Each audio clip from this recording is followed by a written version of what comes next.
Welcome to my channel History Mantra. और इस video में आज हम बात करने वाले हैं विवाह के विभिन्न प्रकारों की। विवाह के विभिन्न प्रकारों का उल्लेख धर्मसूत्र में मिलता है और यह धर्मशास्त्र का भाग है। धर्म से जुड़े ग्रंथों को धर्मशास्त्र कहा गया है।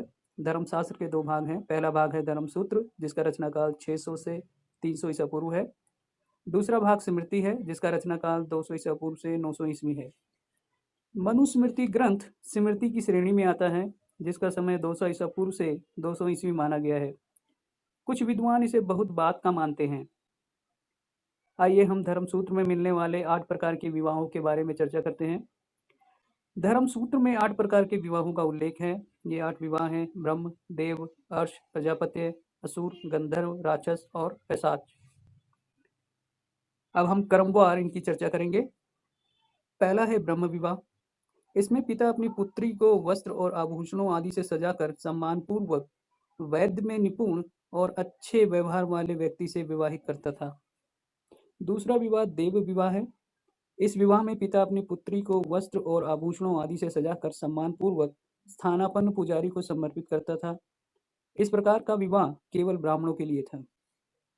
तीसरा विवाह अर्ष विवाह है।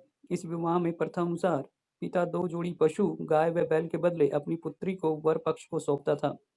यह पुत्री को बेचने जैसा नहीं था। चौथा विवाह है प्रजापत्य विवाह। इस विवाह में पिता यह कहकर अपनी पुत्री को सौंपता था कि तुम दोनों अपना धार्मिक कर्तव्य पूर्ण करो। इसके बाद वह वर पक्ष के लिए उपयुक्त समारोह आयोजित कर उसे सम्मान आदि देता था। वात्स्यायन ने प्रजापत्य विवाह को सबसे अच्छा कहा है, क्योंकि इसमें श्रवण, अनुलोम और प्रतिलोम सभी शामिल हो जाते थे। पांचवा विवाह है असुर विवाह। इस प्रकार के विवाह में वर पक्ष के द्वारा लड़की के पिता और संबंधियों को पर्याप्त मात्रा में धन देकर विवाह किया जाता था।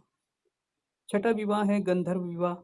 इस विवाह में स्त्री और पुरुष के मध्य आपसी प्रेम और समझ होती है। यह एक प्रकार का प्रेम विवाह है। वात्स्यायन ने गंधर्व विवाह की प्रशंसा की है, क्योंकि इसमें आपसी प्रेम व समझ होती है और कोई समझौता इत्यादि नहीं होता। सातवां विवाह है राक्षस विवाह। इस विवाह में युवती को घर से उठा लिया जाता था और युवती के रिश्तेदारों को पीटा या मारा जाता था।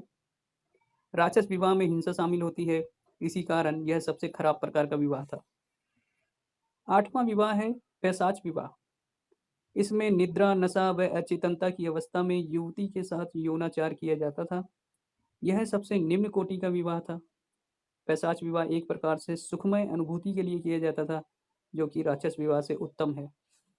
पहले 4 प्रकार के विवाह को धर्म या आदर्श माना गया है।